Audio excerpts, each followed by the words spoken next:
Hi mga B! So yan, for today's video, mag-try tayo ng Lux Organics High Protection Perfect UV.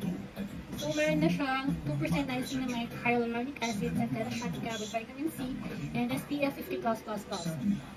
So ayan, so yung thing dito is to help prevent sunspot, age spots, and protect from harmful UV rays. So as you can see, ayan yung face ko. As of today, meron siyang mga sumpa, mga pimples, ayun. So before this, nakapag-apply na ako this morning, no? Aking isang sunscreen, which is yung Good and with the moisturizer off, and also yung double moisturizer. So dahil afternoon na, mag-re-apply tayo ng Lux Organics na tinted sunscreen. So ito, first time ko siyang ita-try since super trending yung mga tinted sunscreen. So mag-tiwasa tayo.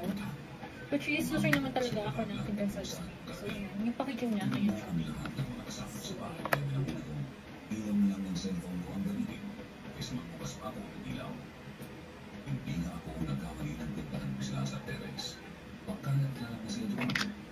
as you can see, sarado pa siya.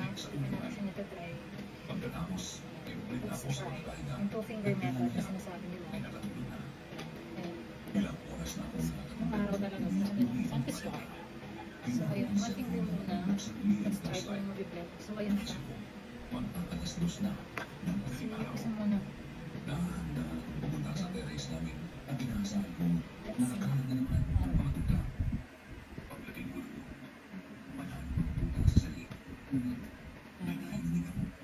Natin kung hindi siya magpapala. Kung meron din siyang coverage. Talaga pinag lang.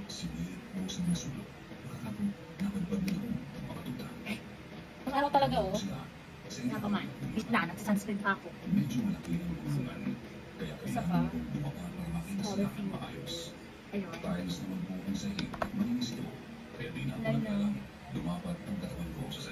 Naglagay na natin sa sanin. Very nice, easy to blend. Show natin. Yung araw kasi sinusundan ako. Hindi makita mo lang siya.